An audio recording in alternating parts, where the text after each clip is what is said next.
I need Botox, but I don't want it. It looks painful. Getting that in there, no thank you. I'd rather have one of these. Hey everyone, welcome back to the channel. Thank you for being here. So on today's video, what we're doing is we're going to do the Botox bangs. So the Botox bangs is, as you can see here, this center parting is doing nothing for my mannequin. So we're going to be putting some shape and open up her face so it's more youthful, and so you don't need to invest in Botox. How will you say? So when you're getting Botox and you're trying to get rid of the wrinkles on your head, this fringe is going to come in here and it's going to give you coverage on the forehead, something that you want to get masked or covered over if you're already thinking about Botox. Watch this, and afterwards you won't need to get any. So when it comes to wearing your hair like this, I've been doing a lot of research and looking at a lot of people on the internet, how they are wearing their sort of hair later on in life, a more mature haircut. And the reason that this is called the Botox bangs is because we're going to be covering the forehead, or we're going to be making your appearance seem less wrinkly, which is what you do with Botox. But you don't need to do it with this, because the fringe is going to do it all for you. And it's all about getting the correct amount of hair on your forehead to complement everything else that's going on. So it doesn't have to be a bob, it can be longer hair, but you have to take into account, bit of hair flying about, how much hair you're going to have on the forehead, because if you have too much, it could be suffocating and it can make you actually look that little bit older. If you have too much hair sitting here, if it's a little bit look like a bit more floaty, a little bit lighter, that's where you get the youthfulness. Reason for is because when you are maturing, we're losing hair, our hair is getting thinner. If we've got too much on the front, it looks a little bit too try-hard, it could look a little bit too fake. This is why when we come to cutting the Botox bangs, I'm going to show you a rule of thumb as to what to give your clients. Or if you're a client watching this and you're saying and you're thinking, I don't need Botox anymore, I'm going to get a Botox bangs, I'm going to take this to my stylist. The stylist just needs to understand that they get their comb, one of their tools, and if you want to get any of my tools, combs, clips, scissors, razors, foil, balayage boards, anything, cameras, it's all down in the description below, so make sure you check out there. We grab our comb and we put it on the sort of flat point of our head. So that front piece, that flat plane there, that's how we put it. And we put it right from where the fringe is starting. And then that gives us a really good understanding of how much hair we actually need to put in here. And on this mannequin, we don't need to put too much in, because it's only got a small little curvature on the head. And the reason we use this as a indicator is because normally our hair recedes and goes back or gets thinner. And that's how this is going to show us how much hair we actually need to take. Because if the hair is going back further than what it used to be when we were younger, that will just give us a point of reference as to, right, we don't want to be taking too much hair, but that's what's going to give us the right amount of hair to put into this person's head or hair style and give you a great looking fringe that is called, yep, the Botox bangs. Right, so you can see I just need a tiny little triangle here, and another rule of thumb is taking it from there to the corner of the brow. I don't want to go any deeper into there. Reason again, if we start coming through here and taking this away, it'll end up making this thinner, and we don't want to do that. We want to keep that density and making that look fuller there. So all I've done is I've done that there. I'm just going to do an above shot so you can see what I'm talking about. So you can see I've got this tiny little triangle just there, and how I did that, I put my comb where I'm looking from is from that hairline. So resting the comb on there, and you can see there, I can fit my finger, or I could basically fit something underneath there, because the head is starting to move away from that comb just under there. See, I can get my nail under it. So that's where we want to go through there, and we want to be taking that through there to the corner of the brow. So I'm just going to neaten it up slightly. But you can see how small this little triangle is for the fringe. We don't want to overdo it. We want to be keeping as much density and weight all through here.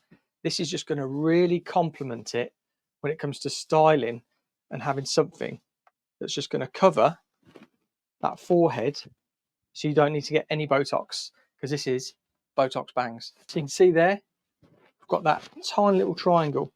And if somebody had a bigger flat point on like a flat plane of the head, that's what we call them, flat planes of the head. Wherever you put your hand on your head and it's flat, that's a flat point or a flat plane. So I could do that on somebody, and it could be a really big flat point on the head. And that is where I would section to, but I would still work to the corner of the brow. So it would go back quite far, but it would come down a lot steeper. So I wouldn't be cutting into here. I'd be going here and then cutting right through there, because the shape of our head is what makes haircuts. It's what makes haircuts look better on you. And if you're working on these points to understand how to cut hair, you're going to give clients a great haircut, and clients, you're going to get a much better haircut. Right. So I'm going to use my Ochre 14 inch, that'd be massive, 14 teeth texturizers.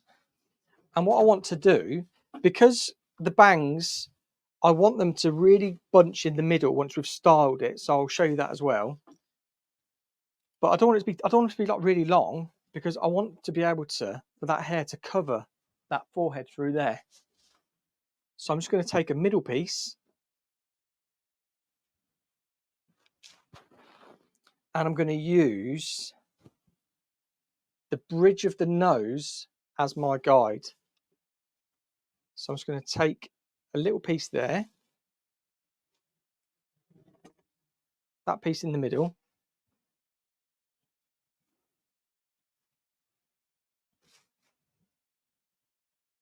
and there's my guide, cut onto the bridge of the nose. Now I'm going to bring the hair up, and we're going to angle it at a 45-degree angle, which is there, that angle in there, it's 45 degrees. I'm going to get my texturizers.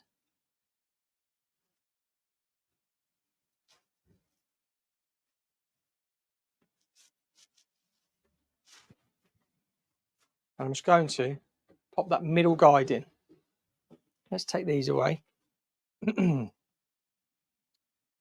So there's that section there, nice and floaty, nice and soft. Now what we want to do is I'm going to push this. There's my guide, I can see. Push that corner of that hair over.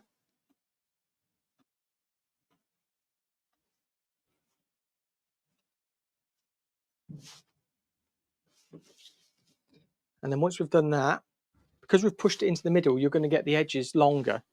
So I'm just going to over direct again, just get that hair out,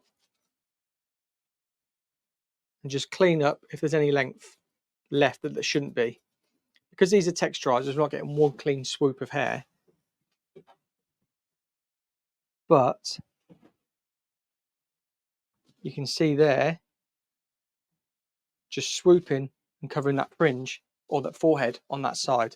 So again, let's take that piece there. Let's grab the other side.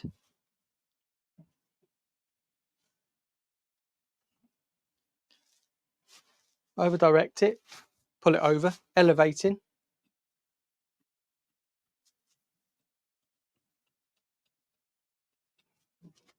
Take that off. Now we just want to push it over here. See if there's any longer pieces. Couple. There. So there's the Botox bangs raw. We're going to take these out. I'm just going to wet it down. I'm going to blow dry it, and then I'll show you exactly why this is the fringe that you're going to want to be wearing. So there we go. I just did a little wrap dry technique, which is just making sure that we're just wrapping that hair back and forth, using the head shape to encourage the natural hair fall of the hair. Fingers and thumbs, we're just bending it away. And did you see with the brush as well? I just sort of give it a little bit of a bend, pick up a penguin. Who remembers that? But this is what we want. We want it short enough so it's not in the client's eyes or in your eyes if you're a client watching this. But you want it long enough so you can get the bends on the edges, but So you can really push it into that middle, so it's covering that forehead. So you don't need any Botox with this fringe.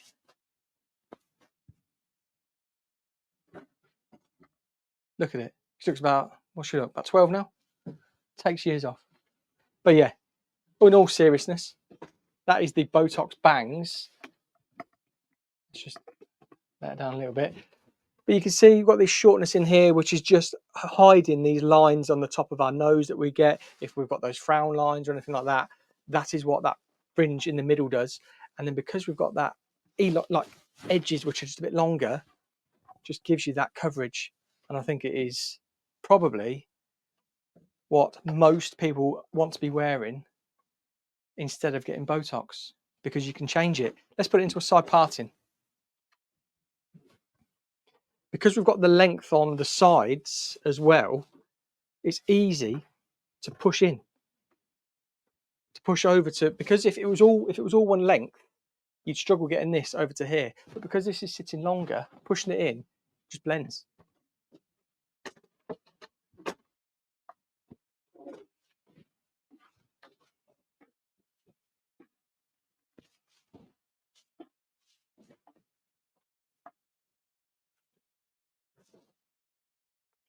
See?